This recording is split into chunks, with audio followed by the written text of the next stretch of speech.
I hope that you enjoyed your lunch break and your visits to the exhibition preparation and presentation classes, exhibition installations.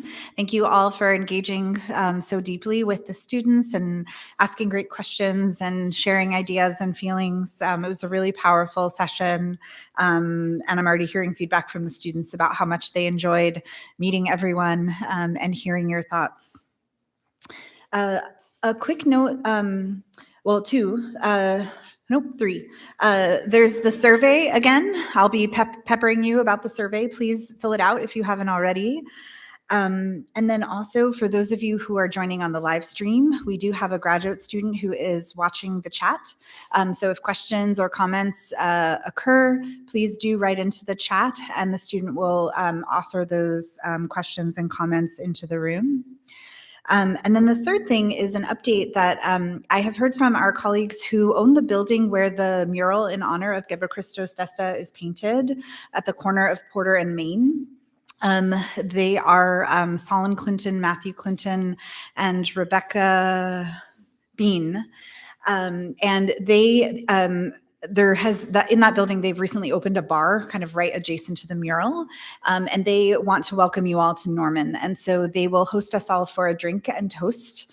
And so we'll head there after the keynote lecture this afternoon, and then we'll go from there across the street to dinner at the Resonator Institute. So our schedule will be slightly perhaps later for our dinner timeline, but I just wanted to make sure that everyone knows about that and everyone is invited.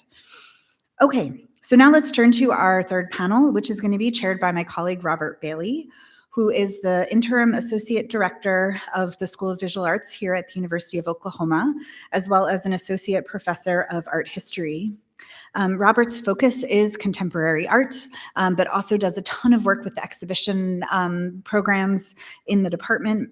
And I'll just mention his most recent book, which was published in 2025 with Routledge, Conceptual Art After Modernism, Reconceiving Art and Art History. So Robert, we're grateful to have you chair, and please give him a warm welcome.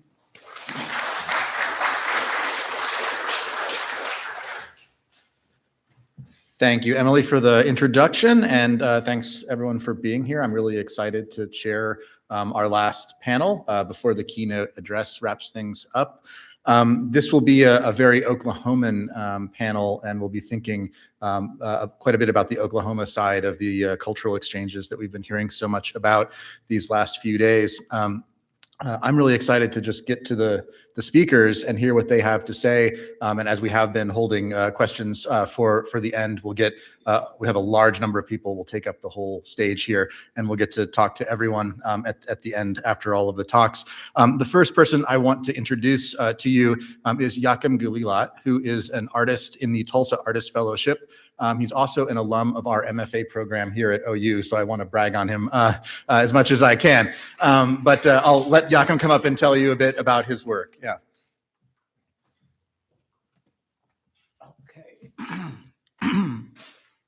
This is not a good way of starting it, but good afternoon, everyone, and thank you so much for being here and being interested in how Ethiopia contributes to the art practice. So for my project, well, thank you for the water.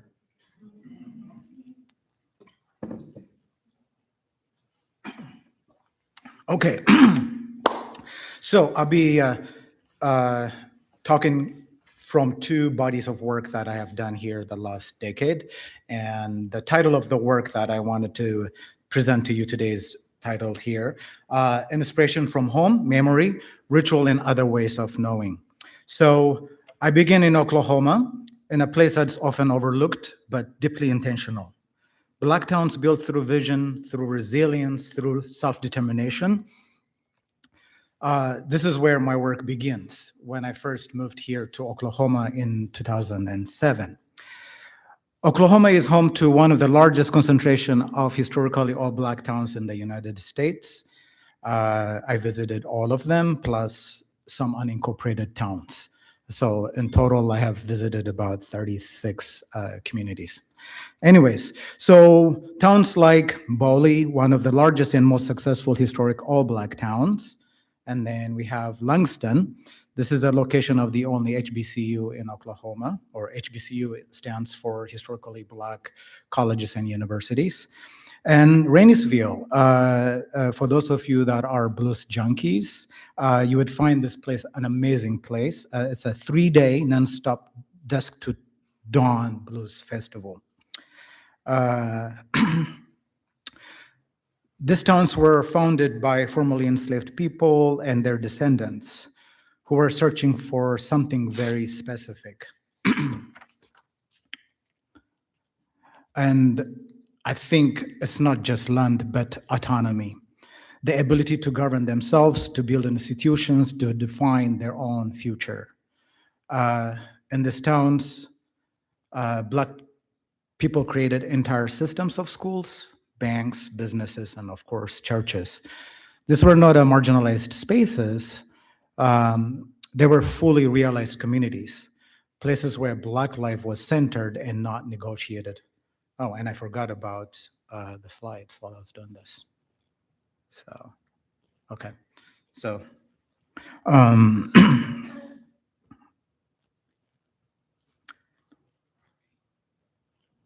so yeah.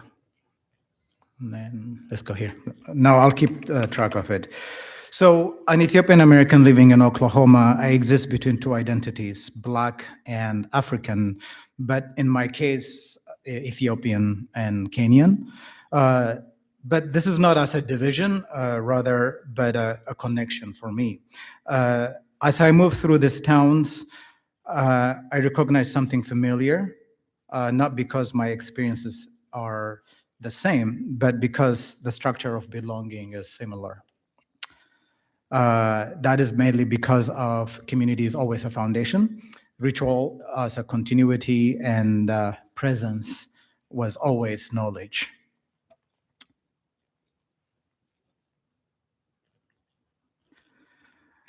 Writer and anthropologist Zora Neale Hurston once wrote, "The Negro is an original being.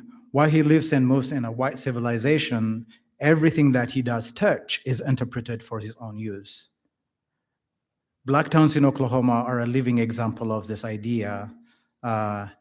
These are not just places, they are acts of reinterpretation, reimagining land, reimagining communities, reimagining what it means to belong.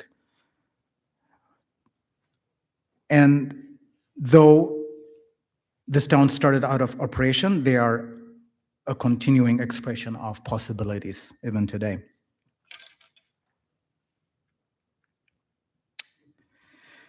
So in these spaces, knowledge is not always written, right?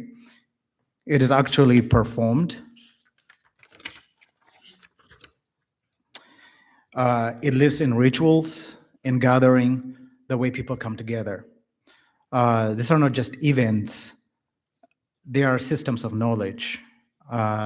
Spaces where history is carried out, where identity is affirmed, where community is made visible.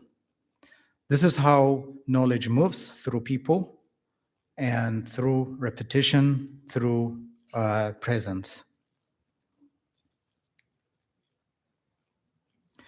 As I entered these spaces, I had to negotiate my Blackness. How was I seen?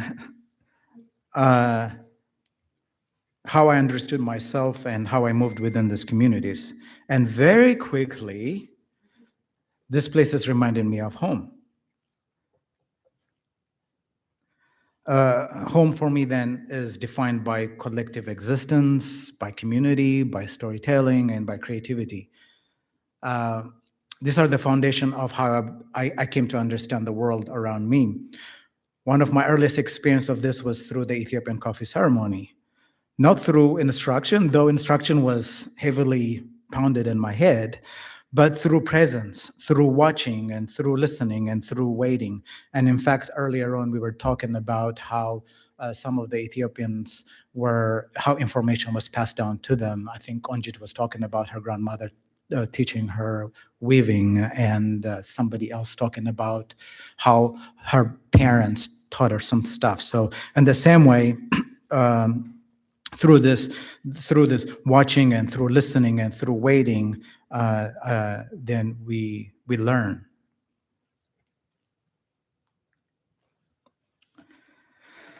But memory, it's not always fixed, and it can be constructed and reimagined, even performed. I begin to use my memories to tell what I call a perfect lie, a version of what life could have looked like had I lived in Ethiopia. So in my series of work called Mother's Prayer, I explore this sort of communal activities as a solitary act, placing this action in a space that is ambiguous, a place that could also be Ethiopia, perhaps maybe not. I think about memory this way, and one of my favorite author put it beautifully. The fact that anybody who has survived his childhood has enough information about life to last him the rest of his life. And this particular quote really does resonate with me deeply, and have always been using it as a source of information, how or where I was raised. Because my childhood is where my foundation was formed, through the coffee ceremony and through gathering and through observation, I was given a set of tools. Tools for how to see, how to listen, how to be present. Tools for how to create meaning from what seemed to be very little. And for me, those early experiences became my methodology.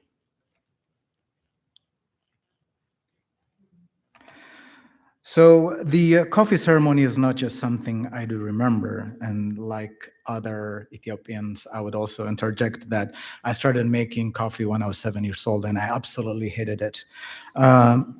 But it is something I use today. It does teach me to slow down, to pay attention, and to do repetition, and particularly in the coffee ceremony. And maybe I would ask some of the Ethiopians here if they could possibly help me with the repetition that takes place when we're making coffee, abol, tona, baraka. So, and then we bring also care, and then this presence, right? And these are the same principles that exist in Black towns in Oklahoma, right? Rituals and gathering, whether it's in a rodeo or a homecoming parade or a coffee ceremony, are all doing the same thing. And that is, they bring people together, they transmit knowledge, and then they sustain culture. The ceremony then becomes both my process and the project in itself.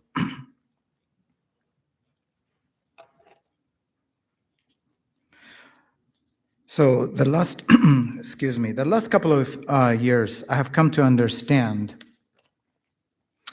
that home is a set of practice, it is a set of relationships, a way of knowing.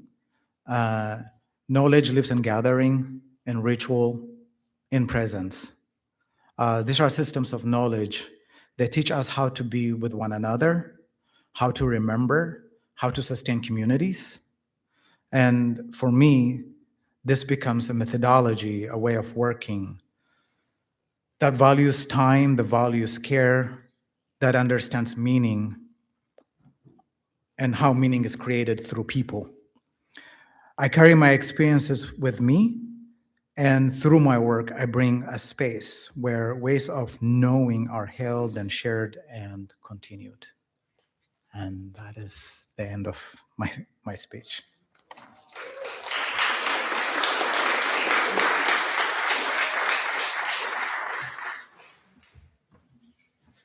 Thank you so much, Eyakem. That was a really good way to get this panel started. I'm realizing everyone on this panel is a good friend of mine, and it's really good to see you. I don't see you often enough, and so it's great to hear from you and the work you've been doing. The next person I want to introduce is Dr. Olivia Murphy, who is also an alum of OU from our PhD program in Art of the American West. And she's currently an adjunct instructor in both art history and women's and gender studies here at OU. She'll be talking about the histories of Black artists in Oklahoma. So Olivia, come on up.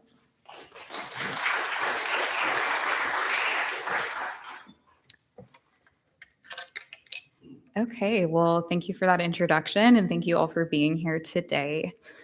So, as Robert has mentioned, the title of my presentation is Histories of Black Artists in Oklahoma, and I will be drawing pretty much exclusively from research that I've undertaken as the research lead for the Black Artists of Oklahoma project. So, a state with rich histories of migration, introduction, and removal, Oklahoma boasts multiple legacies of complex artistic production. Many of those artistic traditions and the peoples creating them have and continue to be impacted by the structure of settler colonialism dominating the state. Included in this are Black Oklahoman artists whose legacies of image and object production have routinely been overlooked by both the general public and the art historical field, despite these legacies' significance. For those looking to right this wrong through their own study of Black Oklahoman art, little published information is available. African American art historical scholars have focused their efforts on the histories present on the coast, the cities significant during the Great Migrations, and the American South. As such, their efforts have formed an incomplete picture of African American artistic production in the states, a picture that omits Oklahoma from any serious discussion. As Black Oklahoma City-born writer Ralph Ellison asserts in the prologue of his formative text, Invisible Man, quote, "I am invisible, understand, simply because people refuse to see me," end quote. It is this refusal to see the significant contributions of Black Oklahoman artists by the wider African American and American art historical fields that the Black Artists of Oklahoma project strives to correct. Started in 2020, the Black Artists of Oklahoma project aims to document and promote recognition of the history of African American and African diasporic art in Oklahoma through exhibitions, research, publications, and community programming efforts.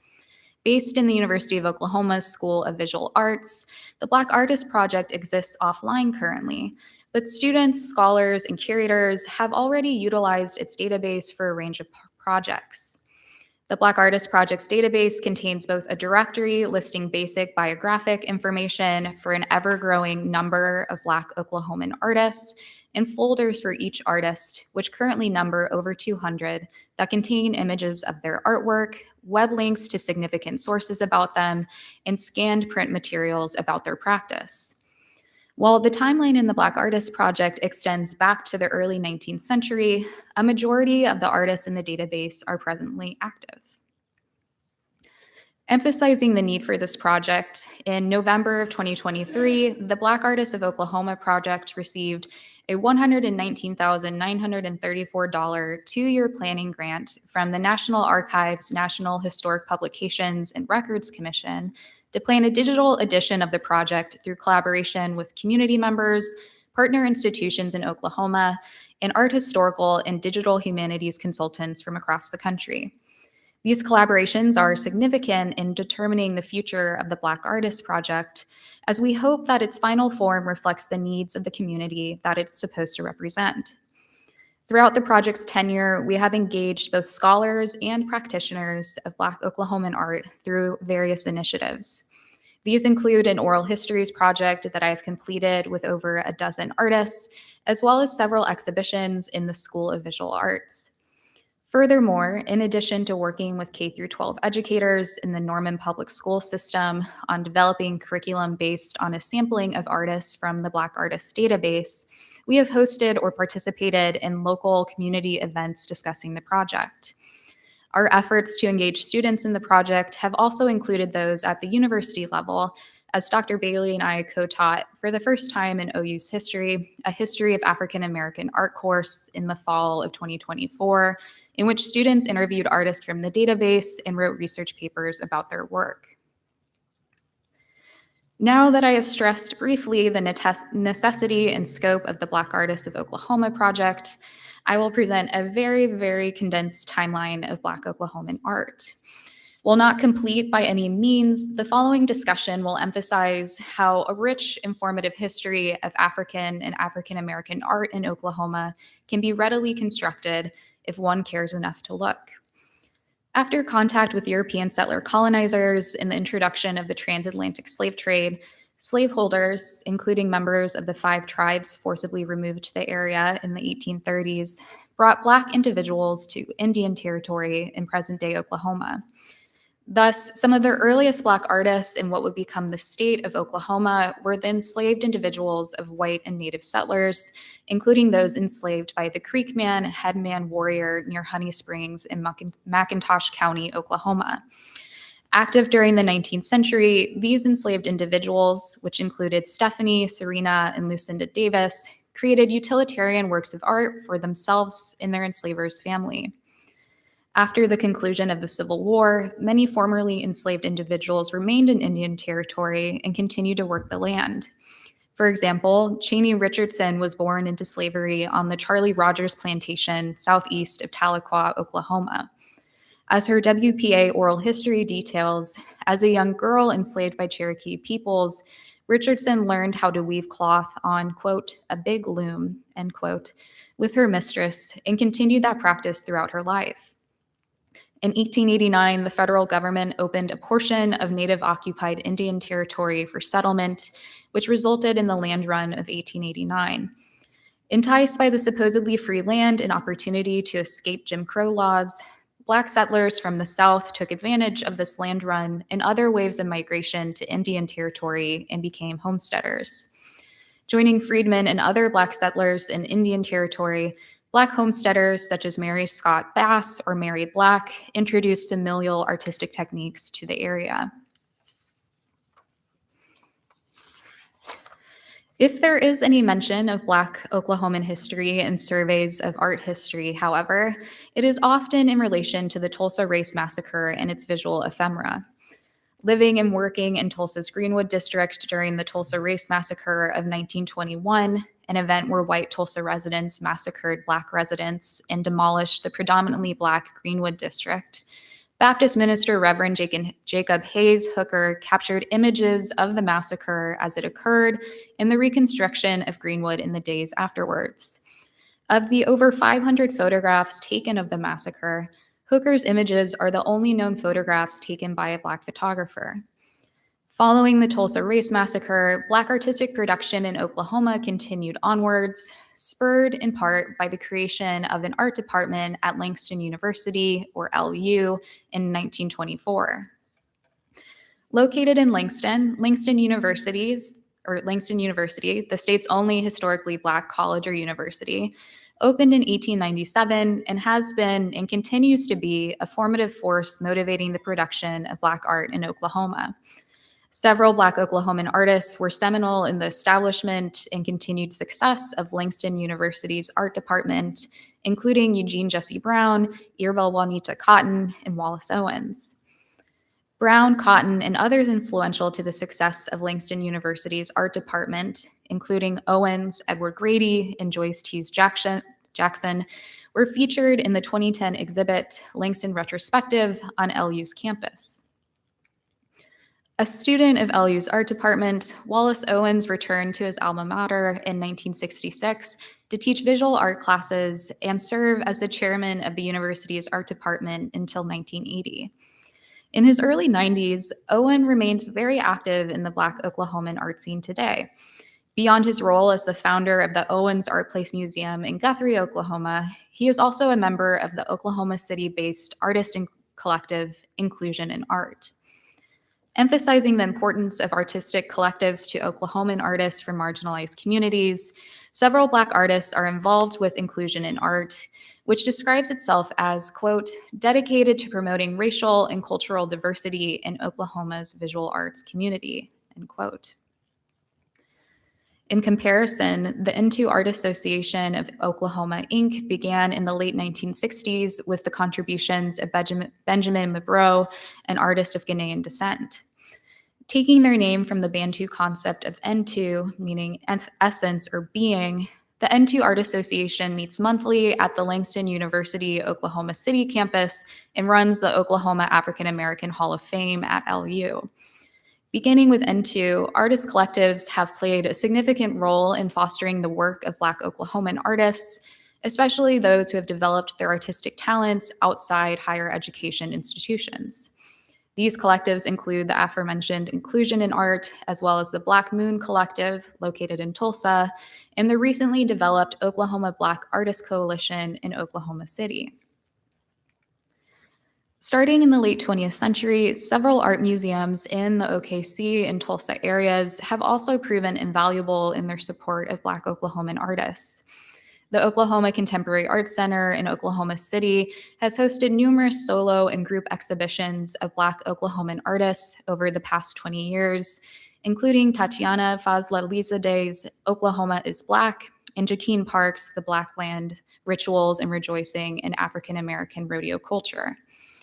However, when discussing the history of Black Oklahoman art, as well as loci of artistic production and preservation in the 21st century, one would be remiss to overlook the contributions of Tulsa, especially those stemming from the Greenwood District and the Tulsa Artist Fellowship. For example, after moving to Tulsa in the mid-1950s, photographer Don Thompson began to document enclaves of the city, specifically the Greenwood District and its waves of destruction and rebirth.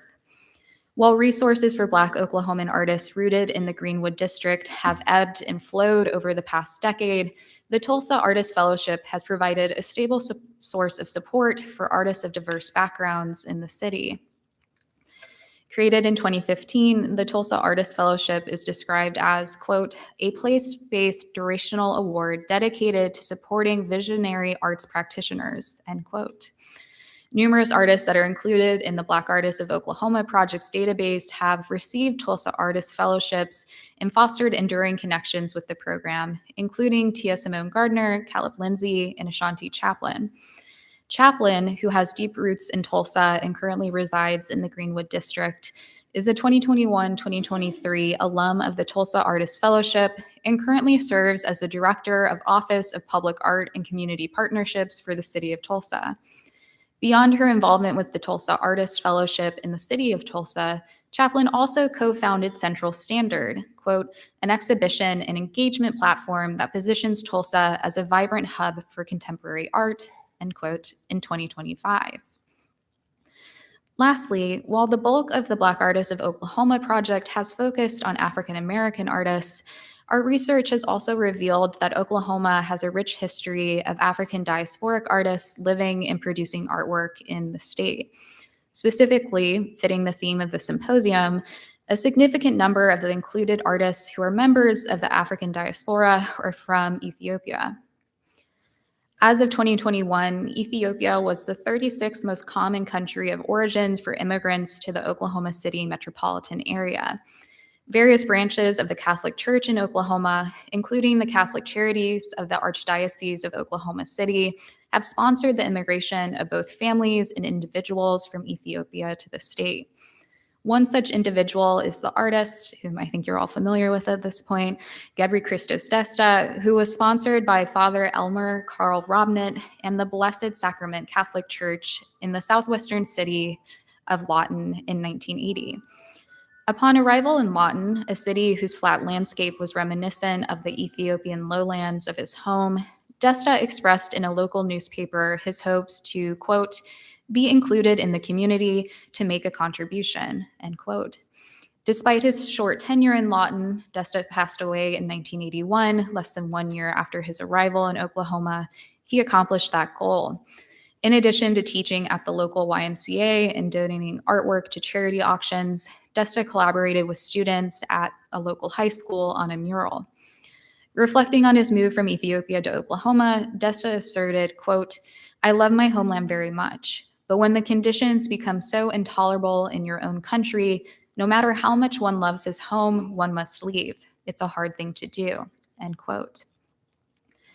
Desta's Ethiopian-born contemporary, Valaka Armide, expressed a similar sentiment when he displayed 25 of his woodblock prints at an exhibition in Oklahoma City, sponsored by the N2 Art Association in 1982.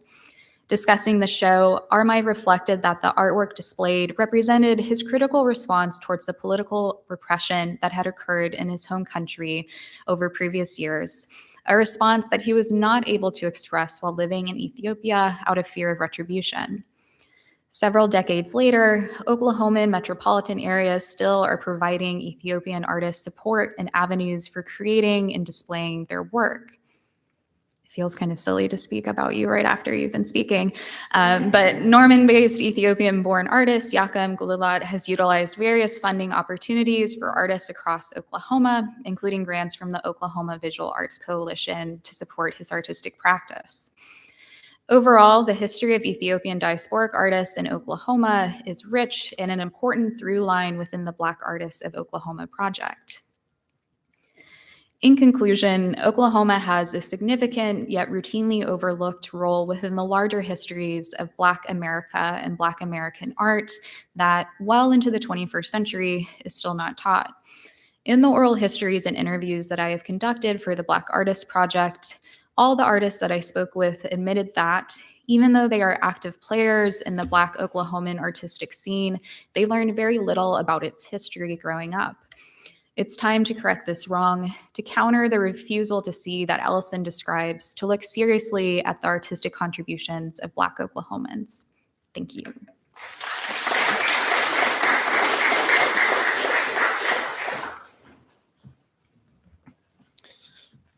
Thank you so much, Olivia. That was a very concise overview of a lot of information, and very, very well done. I next have the privilege of introducing Jason Cytacki, who's a colleague of mine in the OU School of Visual Arts. He teaches painting. He also directs the Lightwell Gallery, which is our gallery that is currently in the middle of an installation of our student show. Otherwise, we'd welcome you over there. And he'll be speaking with Professor Bekele Mekonnen about the mural project downtown here in Norman that you'll all get a chance to see later today. So let me go ahead and just introduce Jason and Bekele here.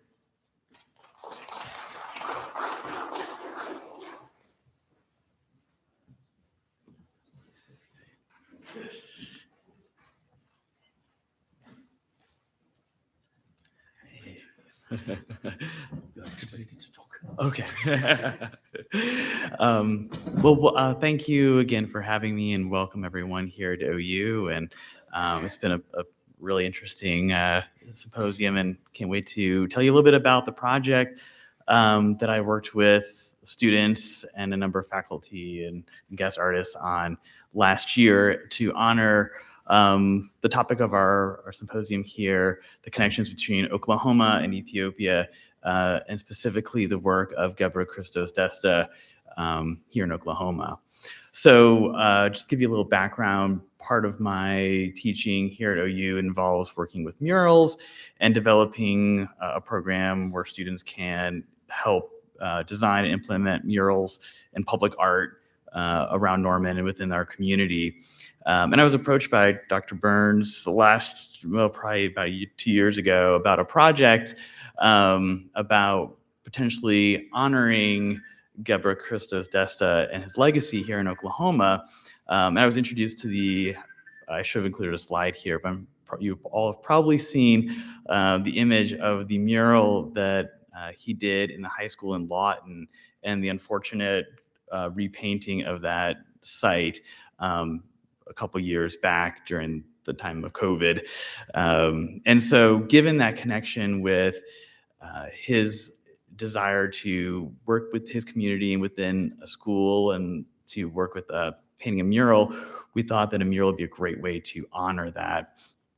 So we reached out to the Arts Council here in Norman to find a location in which we could create a mural that would be very visible and very public, to in some way reflect the kind of work that Gebre Kristos did, as well as, highlight the connection to Oklahoma. And so in that we located this site in downtown Norman on the corner of Porter and Main, which at the time it was undergoing some renovations. The building that is attached to it was currently unoccupied, and the owners of the site were enthusiastic about us putting something there that would, fulfill our objectives, and gave us pretty much free reign at that point to design something. So from there, we looked at some inspirations and kinds of images that we could draw from images that felt like they were indicative of the style of Gebre Kristos, and things that would suit a mural nicely in terms of geometric abstraction, sort of the modernist kind of painting, and the wonderful things he was doing in Ethiopia at the time. And at that time, I had the pleasure of meeting Bekele, and he was able to come here and visit with our students and to present about Desta's work in much greater detail, and a really wonderful opportunity to learn more about the culture and a lot of the meaning and method of his work. And things that we extracted and drew upon was the circular motifs that were evident in a lot of the paintings, especially these two, and the abstraction of the floral designs that he worked with. So that kind of became our starting point for our students to build around. And we, again, kind of focused on that floral element that was underpinning a lot of his work, and the colorful images and use of color in those paintings. And our students initially developed a lot of different designs built around those concepts. And so here's a couple examples of some of those. And I think you'll see some of these in the exhibitions on campus that have been put up in the spotlight and around in the Fred Jones, I should say. Also, and the designs, try to integrate different elements, trying to combine some of the native flowers from Ethiopia.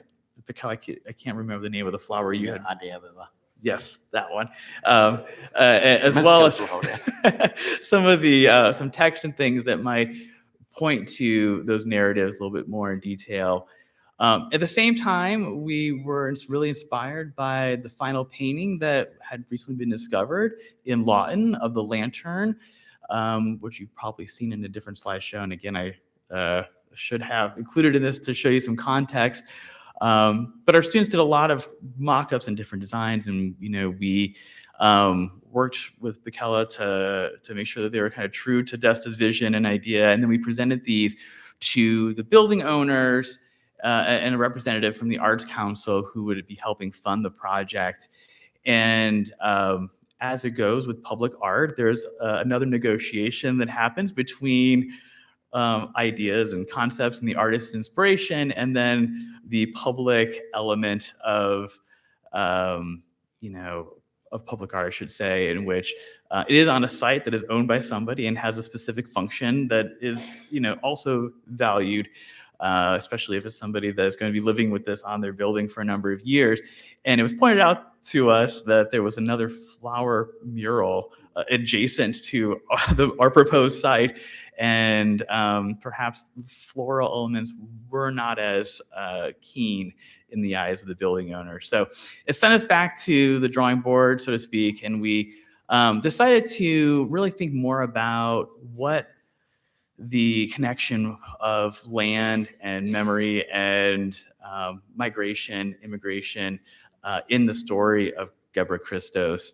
And so we decided to marry the idea of this landscape with the landscape of Oklahoma. I should say it's not necessarily a landscape, the painting of Desta with the landscape of Oklahoma. And in that, we decided to include some other elements that we could draw from around Oklahoma kind of imagery. Here's just kind of an attempt at mocking up a abstraction of that painting by moving around elements to kind of create more of a sun, a landscape kind of element.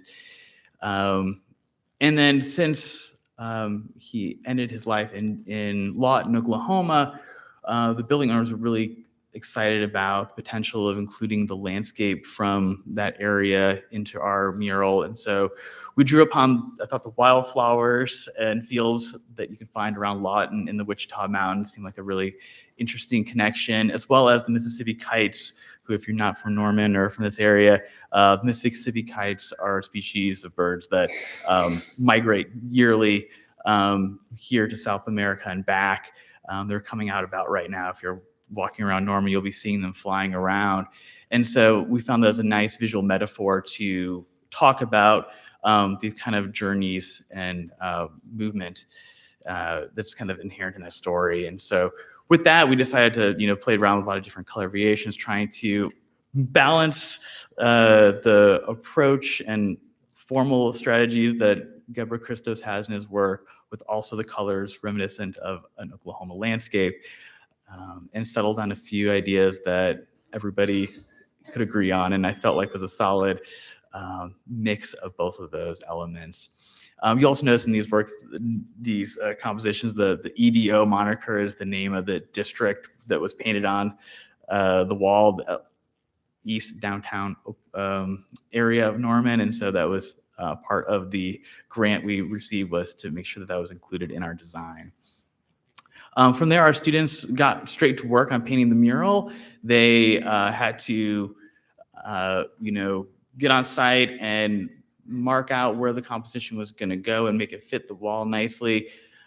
We worked with what was called a doodle grid. It's a common method in mural making where you make a lot of random marks or letters, symbols that you can then use to project and map an image onto, so you can scale it up in a way that allows for accuracy and so that things grow accordingly. We had a lot of comments, as I do every time we do one of these, of people mistakenly thinking that our site has been graffitied on, and really worried about the integrity of what we are doing. And we have to assure them, no, this is all part of the plan, I promise. But our students worked really hard, got dirty, covered in paint and mud when it would rain, and got to meet a lot of people walking by that had comments and shared the stories with them. Anytime working on a project this scale, there's a physicality certainly to it.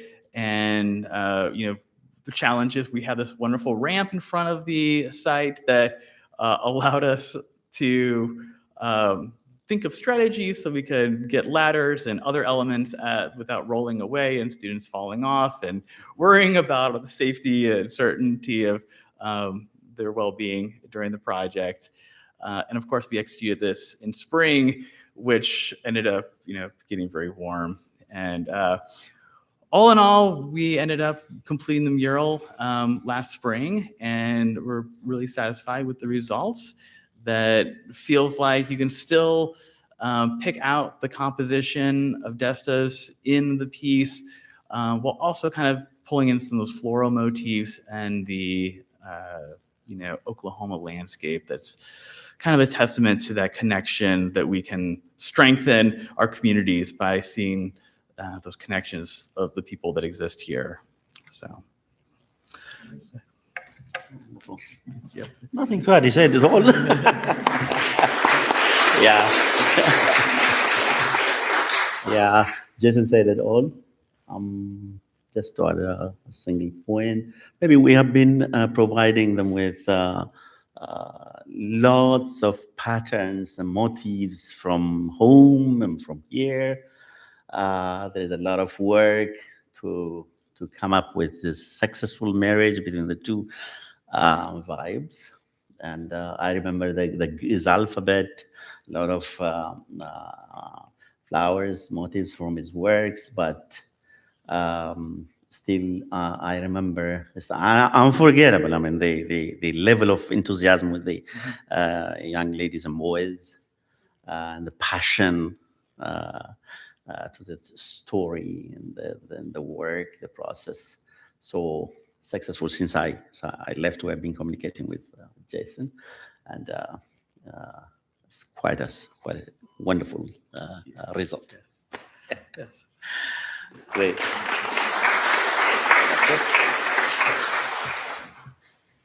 the mountain's gonna stop. 8-year-old now stop. That's good. Thank you both. Yeah.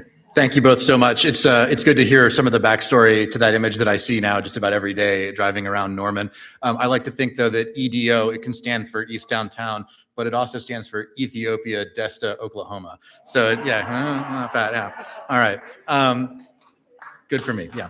The last person that I want to introduce to you before we move to the Q&A session afterwards is no stranger to anyone who's been here the last 2 days, and it's Dr. Emily Burns, who is the director of the Russell Center here and one of the conveners of today's event. She also teaches art history with me in the School of Visual Arts here at OU. So without further ado, I'll let her come up and talk about some of these exhibition projects.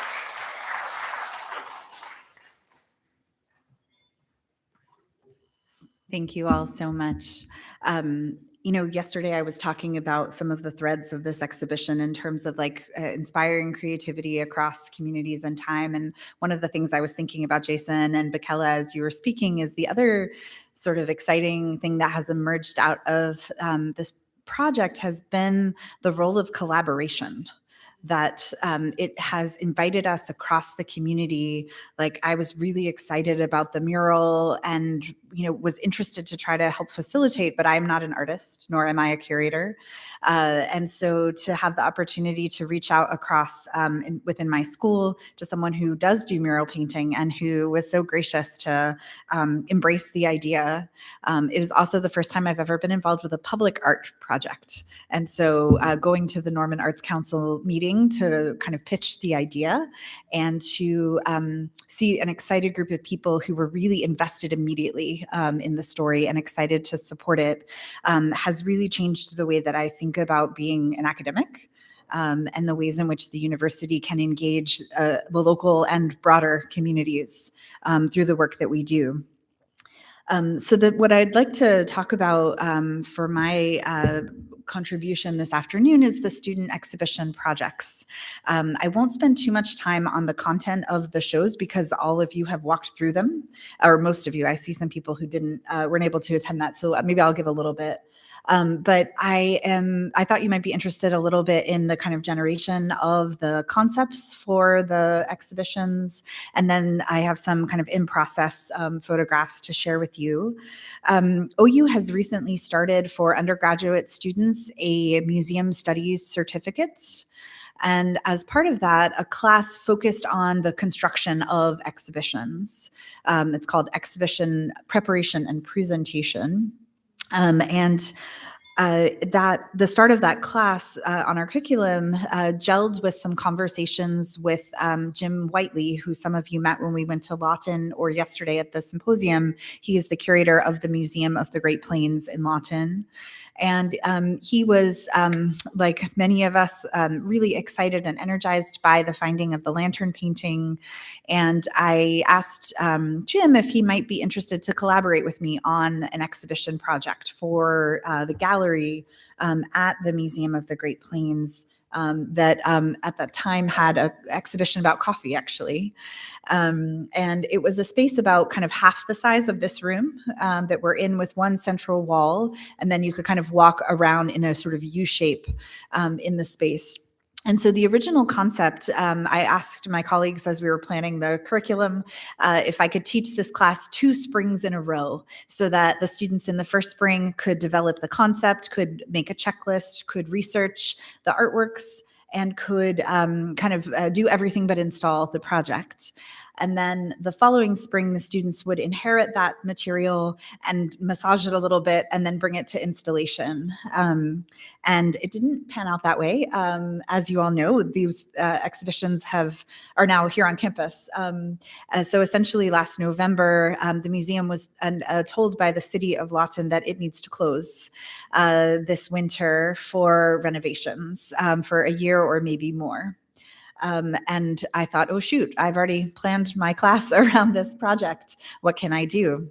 And thankfully, a lot of colleagues here on campus supported me trying to kind of shift that project. And so in the end, the exhibition sort of splintered into 3 parts. And I spent some time kind of unbraiding what the students had built for the Lawton exhibition that became the 3 exhibitions that you saw today. So just to share a little bit more about that original plan for the exhibition, the students last spring called it crossed histories, which is a concept that we were reading about related to kind of French cultural studies, this idea of like histories intermingling and crossing each other. And that was really inspiring to the students. So they called it Crossed Histories, Community Belonging and Ethiopia-Oklahoma Exchange. Catherine in the room was in that class in the first semester. And one of the things that she did that I thought was so marvelous, and this was like another glimmer of how creativity was emerging in these spaces. Catherine took this header from an OSU archival item, which is a newsletter that was being published kind of monthly about the Oklahoma State University programs in Ethiopia. And it has the entire continent of Africa with Ethiopia kind of highlighted in dark. And then there's kind of motifs, including a plane and other kind of agricultural products. Catherine kind of adapted from that motif and made it the header for the exhibition, focusing only on the layout map of Ethiopia on one side, and then added the map of Oklahoma on the left side. And so this would have been the kind of entryway design for that installation. And of course, the anchor to the exhibition content was Gebre Kristos's painting. And we had intended to let that be the kind of eye catcher that would draw you into the gallery with the lantern on one side, and then an introductory label that explained about the history of the artist and the painter. And the students were taught how to use a program that is actually meant for like kind of amateur home design. If you want to like lay out your furniture on a map, it's called Sweet Home 3D. And Jonathan Hecker, one of our PhD candidates and also a fellow at the museum, at the Fred Jones Museum, came and taught the students how to use this software to be able to kind of mock up what their exhibitions might have looked like. So in their original plan, they wanted to have this introduction through Gebre Kristos and then a section on Ethiopian material culture and art in Oklahoma collections. Followed by a corner that you're seeing here in their mock-up, which I thought, it looks really cool, of photographs from the Oklahoma State University archives. The archives are absolutely massive as they pertain to a program between the then Oklahoma A&M and the government of Ethiopia to build 2 agricultural training centers, one in near Diradawa and one in Jimma. And this was a Cold War program that began in 1952. The person who was the president, Henry Bennett of OSU, was also on the kind of advisory council to President Harry Truman. And so that's how that Oklahoma State University became the kind of lead for that project. And it's really a fascinating history of kind of cultural transfer and mobility and crossed histories.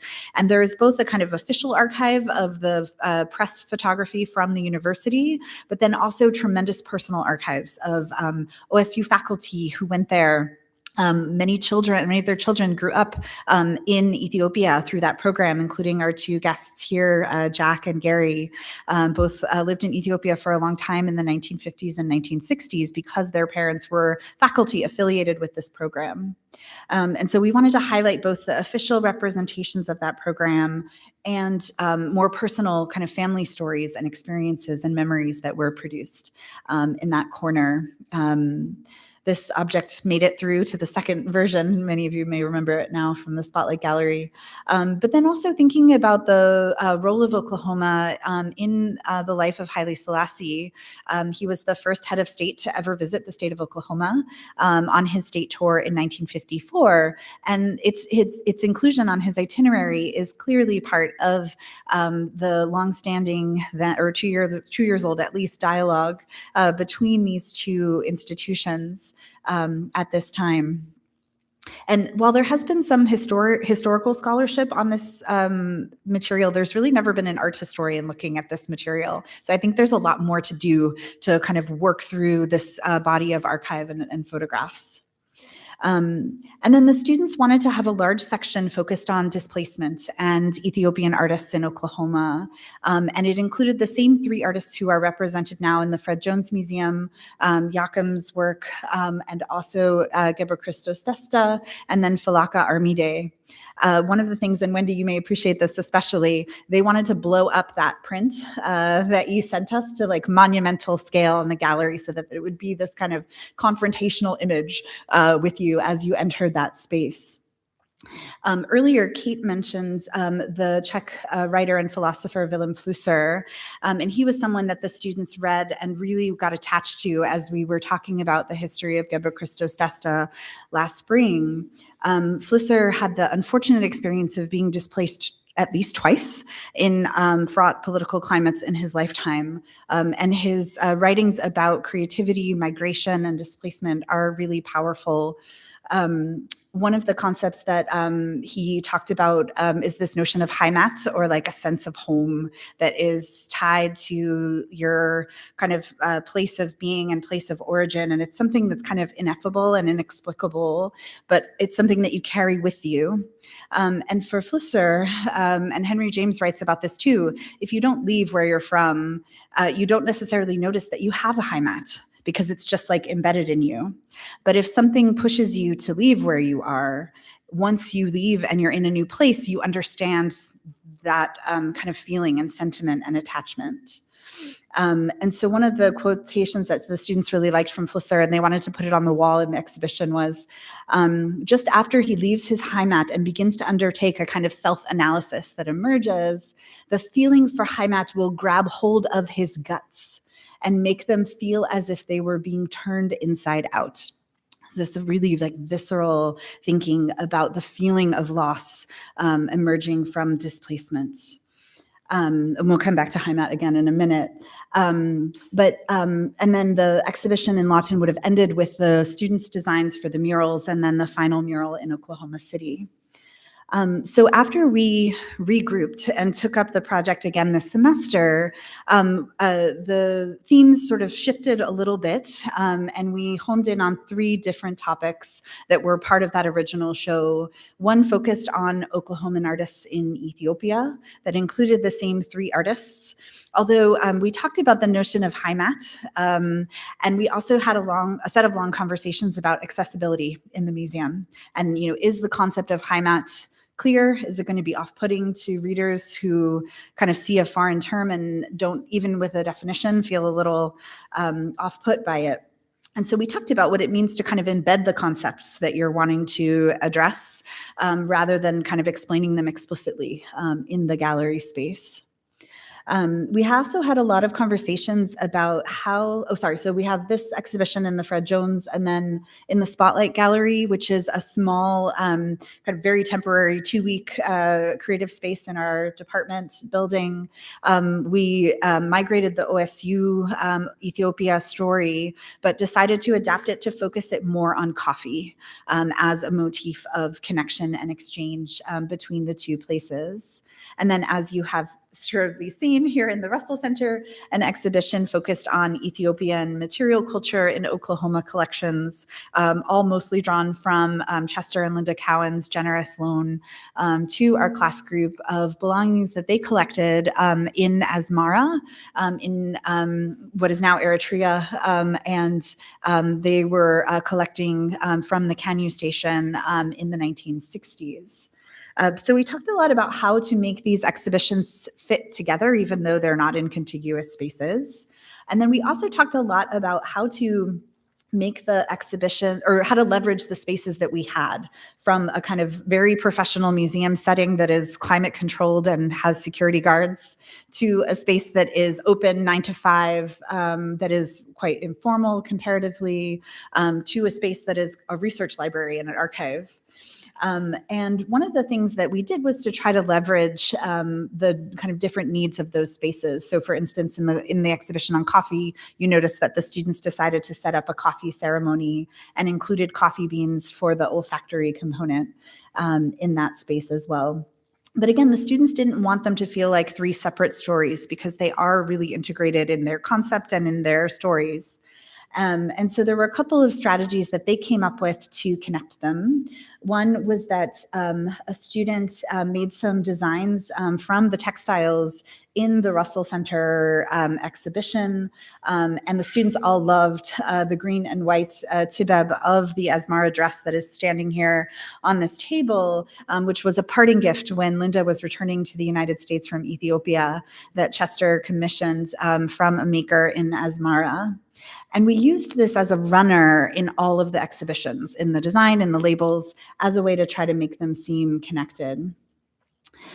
We also leveraged our connections with our local artist and wonderful colleague, Eyakem Gulilat, who did coffee ceremony with both of the classes by distributing artworks of his with his generous permission across all three of the exhibitions. So that was another way that we tried to connect them across the space. And then I'll just briefly show you some of the installation views. Our colleagues from the Oklahoma State Museum of Art also lent us 3 Ethiopian crosses that were all brought back from OSU faculty in Ethiopia. And those 3 are all on the same shelf in the case behind. And here's their registrar, Cindy Clark, talking with the students about installation and kind of playing with the space. Here, the group working on hanging the exhibition in the Spotlight Gallery with generous assistance from Jonathan Hacker, who talked them through the math of how to space out correctly the photographs and labels on the wall. Some other views of that. We also, Gary came by to drop off some artworks for us to have on view in the Russell Center. And it was really special to walk through the exhibition with him. And he's identifying many of the people in the photographs because he knew them from his upbringing. And a student had come over to do a quick interview by chance overlapping and ended up spending the whole afternoon with me, Gary, in these 2 exhibition spaces. And then lastly, a couple of views of the Fred Jones exhibition. The preparator, Brad Stevens, was fantastic, working with the students at every step of this process, and especially leading them through the installation. And you can see the whole group of students here in the galleries talking about the layout and placement of everything as it was going onto the wall. And also talking a lot about those 2 pedestals, what to do with the photographs, the newspaper articles, and their labels. And then also 2 of the students in that class, one of whom is here, Lane Hook, along with Lily Rector. The students were really passionate about Gebre Kristos Desta's poem to a painting, which Acha spoke about yesterday. And they wanted to not only print the artwork on the wall, but to really make an artwork that would show the kind of love and energy that the students felt in response to that poem. And they worked with our printmaker, Marwin Bekele, over spring break to produce a screen print of both the pattern that unites the exhibitions and that poem. And so just to wrap up, all 3 of these projects, I think, well, they certainly all turned out different than I imagined, but in many ways, just even more beautiful than I had anticipated. And the students learned so much, both practical and intellectual, by engaging this project. And a few of them are in the room, so please feel free to jump in the Q&A if you'd like to add anything.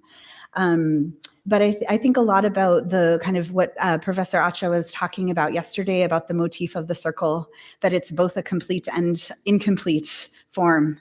And it feels like these students through this project and me as a professor were able to kind of participate and enter that space of the endless circle. So thank you so much.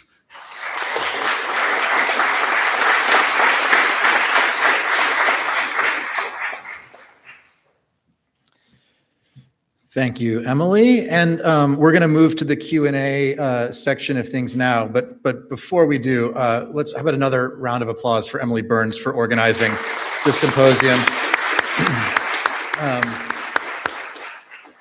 It is an extremely complex juggling act, and a lot of things to pull off, and it's going so well. So thank you for making this happen. If all of the panelists want to come up and take seats here, I will move the podium out of the way and add another seat for myself. We're going to have a full house here, and we'll get to questions from the audience. So come on, back up.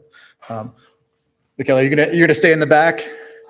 Okay, then I don't need to move the pedestal. Thank you. That works great. If we have a question for you, we will move the microphone to you.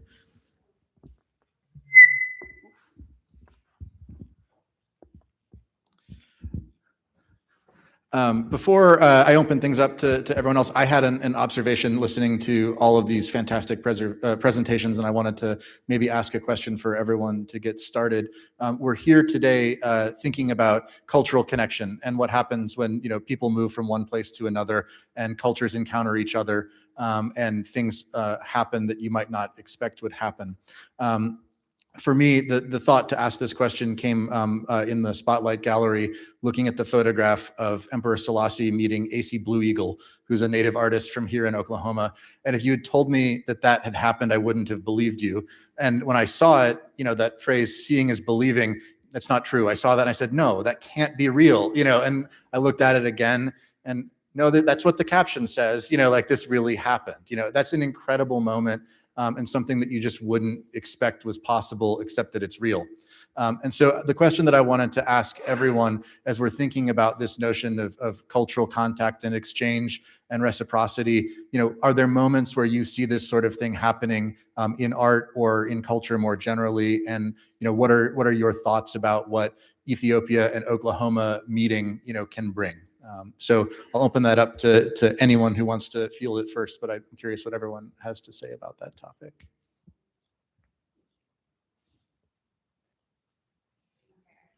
I'll bite.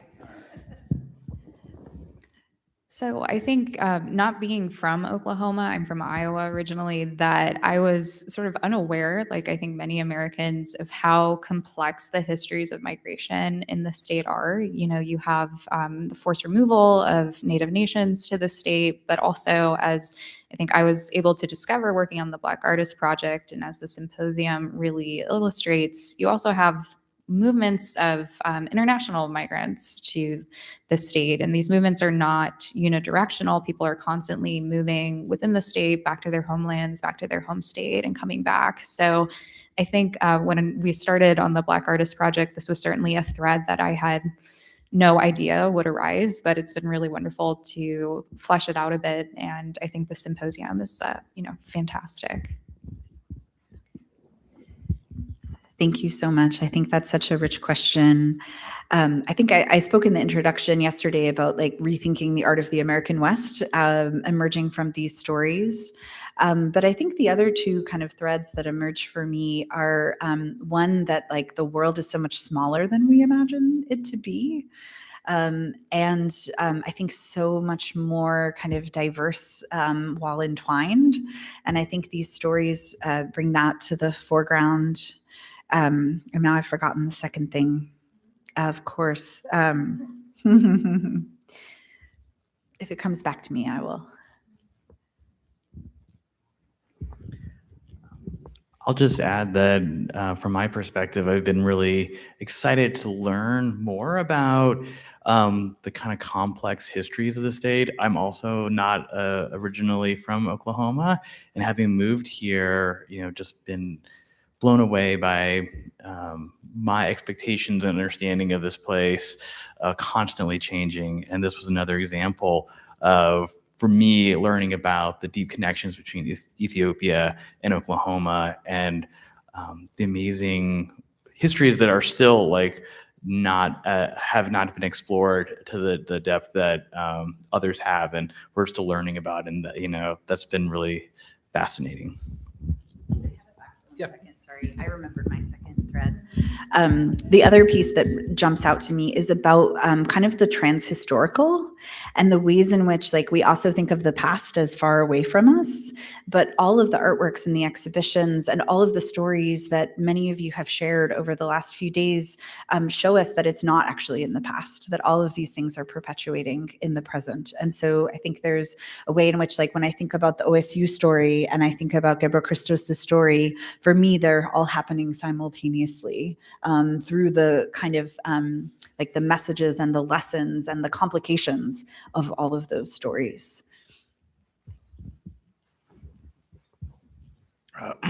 So earlier, I don't know if I described the Ethiopian coffee ceremony.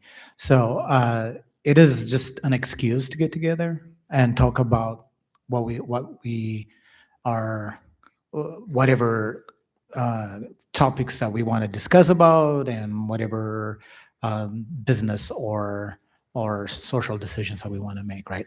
So I conducted a number of this throughout the U.S. and particularly as we're talking about the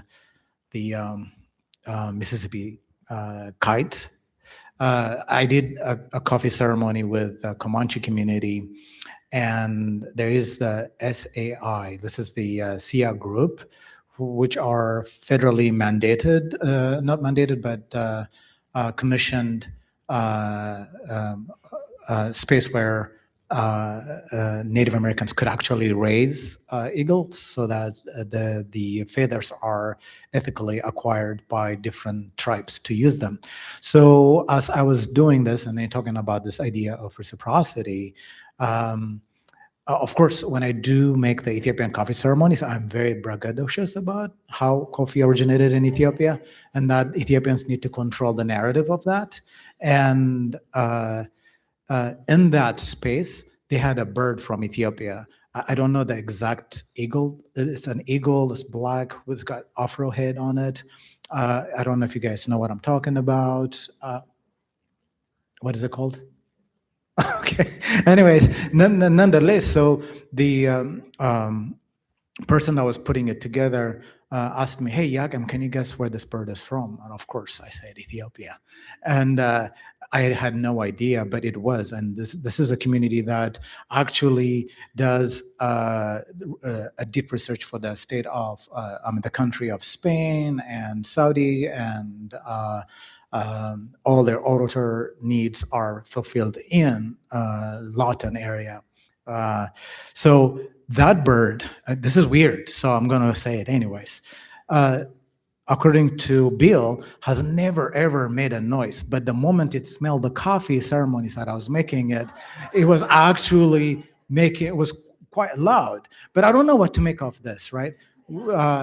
This sort of the Ethiopian culture is so deeply involved, immersed in radical hospitality and reciprocity, I think is shown in some of the visitors in Ethiopia, and all these artifacts came about as a result of that. So yeah, just kind of trying to make the indigenous connection between Ethiopia and then Native American communities.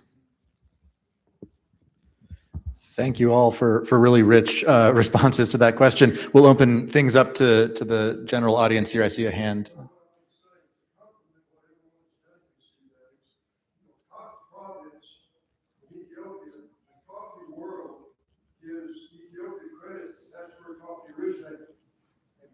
Province is where Gebre is.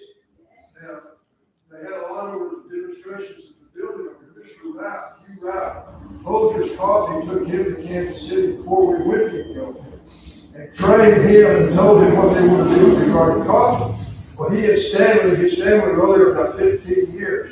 And I told Gary they probably knew more about the biology of Ethiopia than anyone's ever lived. And the thing is, Mr. Rap deserves credit, because he too was president of Gebre for a while, and he's the one who really promoted coffee for the whole world for Ethiopia. Now, another thing that ties in with what you've done, Gary and I both collect postage stamps. And for the time that Haile Selassie was coronated, until he passed away, he was really big on the artwork that's in postage stamps. So we can tie postage stamps to what you've done here for this thing and for the Ethiopian artists. And if you'll start collecting stamps, they call them, in some cases when they have tags conquered the area, they call them tag colonies. But the postage stamps of Haile Selassie's time are really great. Now, we kids used to play on the streets in Addis Ababa, and Haile Selassie's entourage would come down the street, and he would stop and talk to us. I stood in his car and looked at his Rolls Royce and thought, my gosh, this is the king. And the first time he ever saw me and talked to me, he said, "Are you American?" Well, he knew I was American. But his English was perfect. And believe it or not, we got to go to the palace and we would sing Christmas carols. And a lot of people were kind of afraid of Haile Selassie. He was really a kind gentleman. And he treated us kids great, and I think I met him about 5 times. He got where he knew me from having seen me at these places. But the most interesting thing is when you go to Circle of Palace in those days, this is 1952, they had lions laid out on the grass around the palace. Have you ever been there to see that? Did you go see that, Gary? It was absolutely amazing that the lions were on the, inside the fence, but they were laid on the grounds of the palace. So the postage stamps were tied to this artwork. And maybe you needed somebody that's an art expert needs to study those, because Haile Selassie, that he wanted that. And when he was coronated, 1928 or 26 or sometime, 32, he began to put art into the postage stamps. We'll have to hire a philatelist for the art history program who can tackle that one. Thank you for the rich history there. Terrific. Yeah, of course. Thank you so much, Jack. Yes, maybe that will be the next exhibition preparation and presentation project. But I also wanted to highlight one of the belongings that Jack has brought with him is a copy of Hazel Rauch's scrapbook about their time in Ethiopia, which she called 13 Months of Sunshine. And there's just one page of that scrapbook that we included in the students exhibition in the Spotlight Gallery. But it really is a fascinating, both like a personal family album, but then also photographs of students and the school facilities, the lodgings that the Rauchs lived in Ethiopia. So it's an interesting kind of personal family archive from the 1950s and 60s. So if you're curious to see more, there is a copy of it in the binder there. Thanks. Terrific. I saw a hand in the back. Yeah. Two quick comments and then a question. It's interesting that because others in the crowd may correct me, but I believe even one of the 3 modernist painters, was very much engaged in creating stamps, hairstyle stamps. So there's actual artists also producing these stamps. So it's interesting for that reason as well. That's where I first heard his name. Yeah. My second quick comment is I'm going to read the Ethiopian Desta, Oklahoma, backwards and say ode. So that it's an ode to whoever else has something and then my question is to you, Eyakem. My God, a man making coffee is just revolutionary. So you're flipping the gender aspect altogether, and just talk about that. Like, I know often, in Ethiopian weddings now, there's this performance where the bride goes out making coffee at the wedding ceremony when we're all there and the groom sits there and the bride serves the groom. And I often wonder, did the groom ever switch places and just really messed everybody's mind up? At these weddings, but you're doing it. So tell us about that. About a man making coffee. I don't know if your question is harmless or actually very territorial. Okay. When I started working on coffee, so I use coffee as both a performance art, but I don't just make coffee. I do not include the work that I do based on the coffee because of how much time we have, and I don't want to take away from the theme and the bread of this conference. So I use it as sort of an informal interview with the communities, and based on responses, I generate large-scale installation work. So it's always, the ceremony is activated with a set of questions. I know some of the questions, if I could remember them, what brings you peace is one question that I'd ask, and usually how people respond, and I would record those information. And I either amplify the voices and use a cyanotype, and I don't throw away any of the coffee grounds that I actually make from the coffee. So I have, my studio is full of filthy coffee, used coffee. I amplify that and let the sound of the individuals or the gathered make the motion of the coffee beans on the cyanotype paper, and then you make this really, really large images. So I struggled a lot. The question was, am I not stealing this from Ethiopian women? Am I not appropriating this as a man, taking away the only thing that Ethiopian women had, in a way? I mean, I'm being honest. But I guess your question was rather a compliment. So, no, it's just, for me, the whole thing, the whole coffee thing started because of going to very specialized coffee spaces. And whenever I see the term Ethiopia or Guji or Sidamo, these are all coffee growing regions in Ethiopia that are used harder.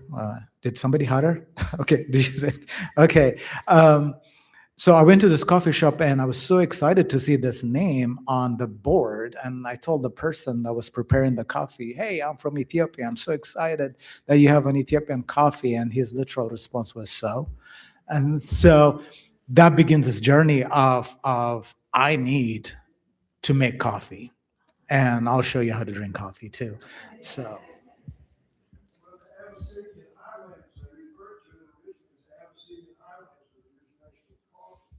But the whole truth, the whole word you hear about California grapes, I would say personally, Ethiopian coffee beans are special. No question. So in December, I went for the very first time in 37 years to Ethiopia. And so for me, I have a very different relationship with coffee. And I've been calling coffee as my ancestors rather than just a product, mainly because I grew up in a Protestant household. My parents were the original sort of Ethiopian Protestants who were converted to Protestantism through Canadian missionaries. I think yesterday somebody mentioned that. And so I was really removed from authentic Ethiopian experience based on religion. And I grew up in Kenya. So in a way, making this sort of coffee is a way of connecting to the land for myself. Questions here? Yeah. Does the city of Lawton own the lantern painting? And if they do, has it been suggested to them they should donate it to OU?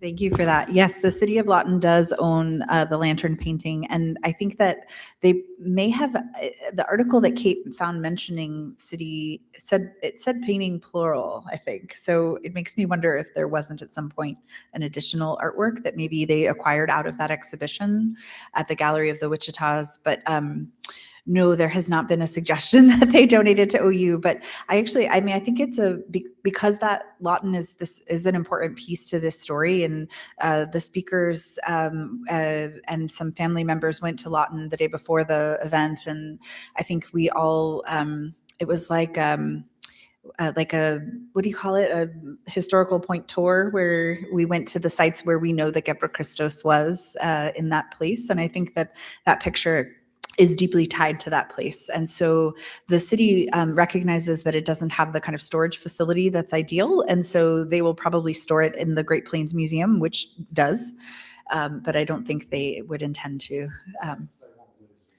No. Yeah. You found it. I am really very happy that you have claimed coffee to tell your story. Each person's experience is quite different, but especially for those of us who grew up in Addis.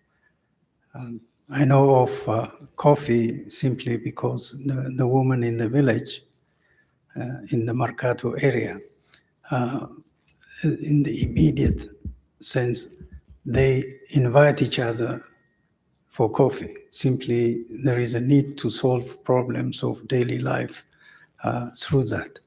Every woman, if you know the story, I'm sure you do, so at least some of you do, that it is a time of complaint about their husbands, It's a time where the societal problems are solved or at least talked about to the extent that they can do.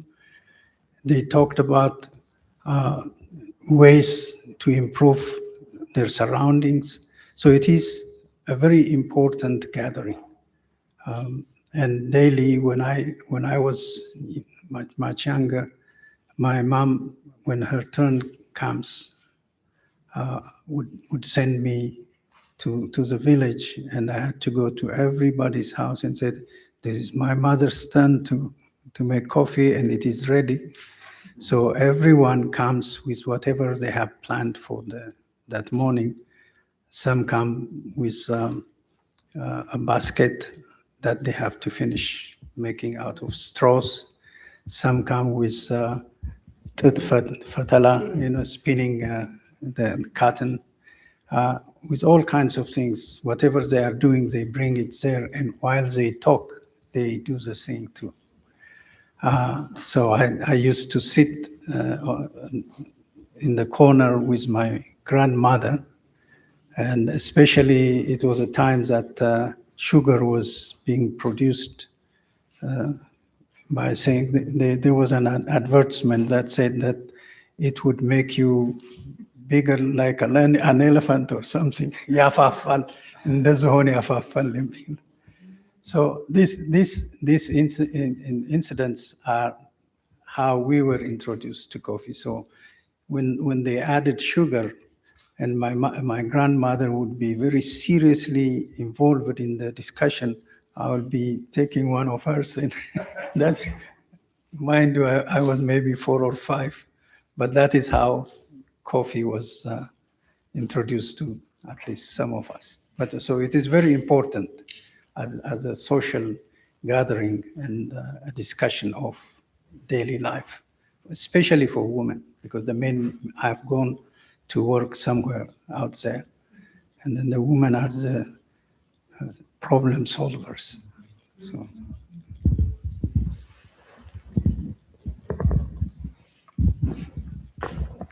Yes.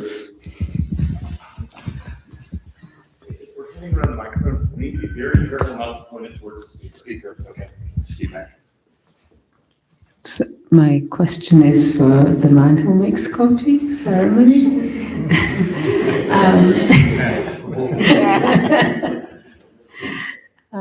No, I congratulate you, and I really like the idea that you've taken something from home without even thinking whether it's a man or a woman. It's not about gender, but it's creating that space for conversation. But I was wondering, you said you went back to Ethiopia after 30 years? Yeah, 37 years.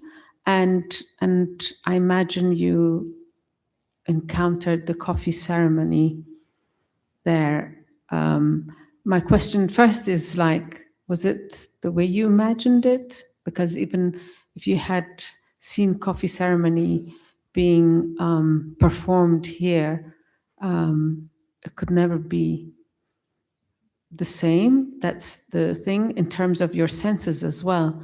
The itan, the coffee beans, the roasted coffee beans and all that, and the whole atmosphere, and the fresh grass also. So how was it like for you in terms of the senses? Because it really requires everything, the coffee ceremony. And the other thing is, even for us, it has changed a lot.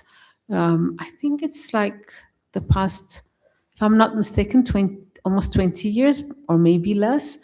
Coffee ceremony was something very intimate that happened within the house, and usually it's neighbors who call each other and they have their coffee, and it was such a sacred thing.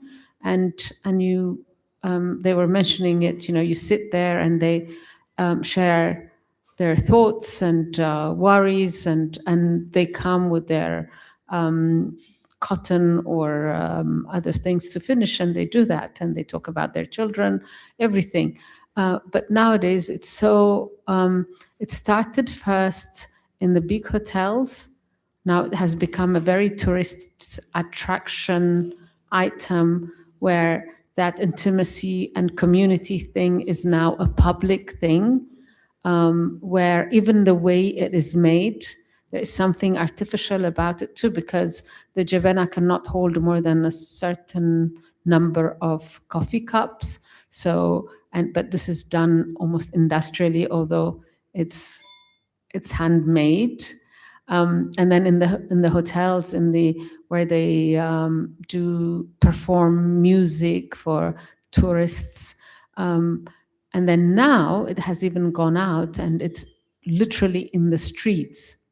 You know, every corner you will have this young woman who's making bunna ceremony, and of course it also affects not only the original idea of what the purpose was, but also the quality of the coffee. And also, I don't think like there are people who could sit. It's such a time-based performance or action, ritual, and nowadays it's out in the streets.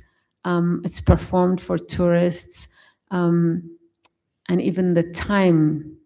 It's like last week, I was going around with some guests, foreign guests, and some officials. And what was happening is like wherever we went, whether it's even government offices, there is a corner now for the coffee ceremony. So you go in and everything is abrupt. You know, it's more like we're trying hard to assert our identity through coffee, that it becomes so superficial and performative. So I'm wondering, since you went, and I met you there recently, you were in Addis, what was your thoughts, apart from being, the man who's making coffee? But I have seen recently few men here and there making coffee, the street coffee, and usually close to construction sites. It's a way of generating income. So you would see a man also making coffee. But I really want to hear how you absorbed all this and what you made out of it, and how it helps also, it informs your practice.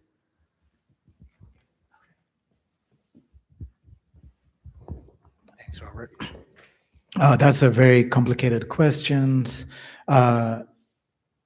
Initial observation, in Ethiopia, they don't call it coffee ceremony. I mean, it's only in the US we find the term ceremony attached to traditional ways of making coffee. So intentionally, I was very tired of the transactional aspect of coffee, right? Sort of, you talk to the barista, 2-3 minutes, you get a nice coffee. I wanted more connection.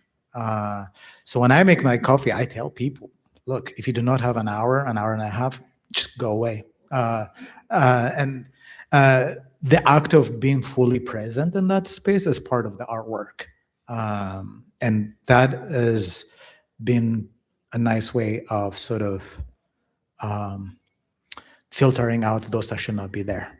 I mean, not by myself stating that. I mean, it naturally creates for this amazing opportunity for people that really want to do the work to be there within the US context. So within the Ethiopian context, I saw it everywhere, even the hotels. I think it had to do with class, right? And affordability of the coffee, that on the street tends to be cheaper than where you could find them at high-end hotels and other events. That kind of reminds me of the food truck movement within the US, how particularly Latino population groups created in California, and particularly the small food trucks to provide food for construction workers. And then now the food truck thing is one of the best experimental food areas in the US. Anybody that wants to try out a little restaurant, they use food trucks. So My question to you then is that could that be that same model of creating this affordable coffee on the streets, and which I did participate in it, but it did not taste as good as places at the farm where the coffee is roasted in front of you, you have nowhere to go, and then the making of it all takes time. That allowed for more conversation, and that part was more enjoyable. I did not enjoy the ones on the street corners that much. So.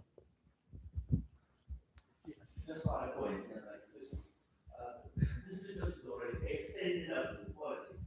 These days, it's common to find in the towns and the villages, purposely the political structure gathering people, to hold people in the name of Gulilat, come and drink coffee, and literally there is political discussion. To that extent, it's already exploited by the political structure, let alone the others. I want to make sure we check in on online. Do we have any questions? No, nothing from online. Okay. Kate, yes. Yeah, Jason, I wondered, could you talk about community responses to the mural? What kind of general community feedback you've had? And now that it's next to a bar, I really hope it's going to be in loads of selfie Instagram shots, and a bit like the high school mural that appears in these, high school yearbooks with dinner dances and Father Christmas and what have you.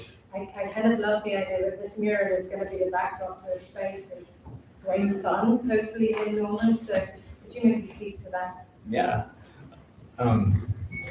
I recently saw that, I think one of the Norman publications that, highlights what to do in Norman this weekend. There's a picture of like a family walking, in front of it. I was like, oh, there it is. That's good. It's happening. People are taking their pictures there. So, I think there is that element, and that's something that I think anytime you're working in that public sphere, you have to be aware that there's going to be, a certain level of understanding and commitment by different levels of that between the artist and the ideas and the inspirations, and then sort of the public reception and sort of people walking by and maybe are starting to be curious about what it is. We've been discussing different ways of trying to add that story more in the actual place through a QR code or some kind of writing that might help people understand the story a little bit deeper. And so, yeah, as you mentioned, that there's a bar there now, like that site is continuing to develop as like when we were initially planning the mural, they were just paving that parking lot and turning it from whatever it was into a seating area. And now it's a bar.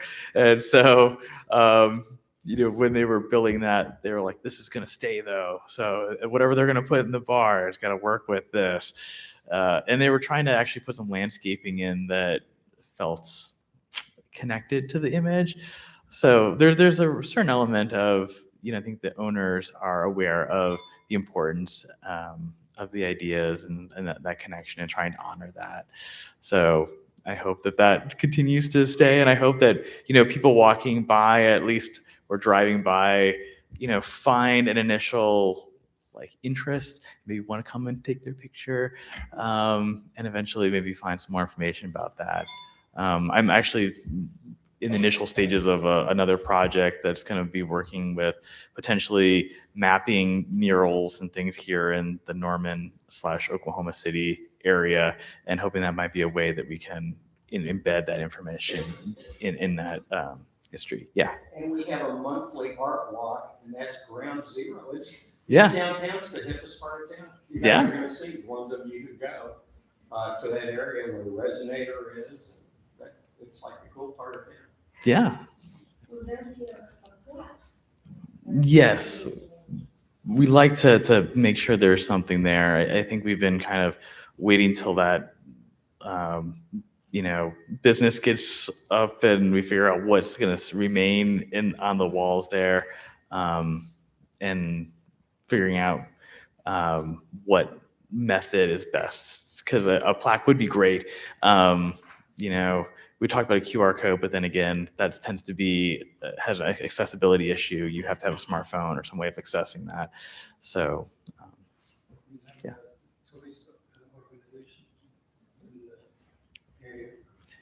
The EDO area. Oh, yeah, that's a good point.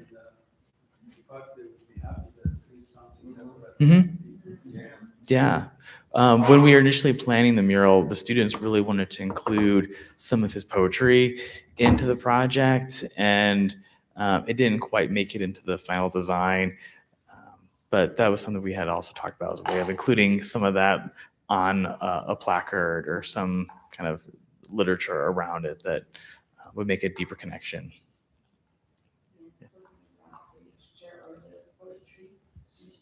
Maybe just a sentence or a phrase out of his poetry. Mm-hmm. And I think that would give it more identity and attract. Yeah, that'd be great. We have time for maybe one more question if there is one. If not, we can. Oh, yes. I'm really taken with that sense of place and home and the effect that a place has.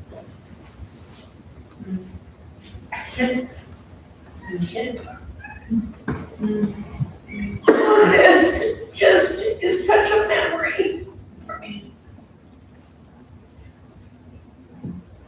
Thank you.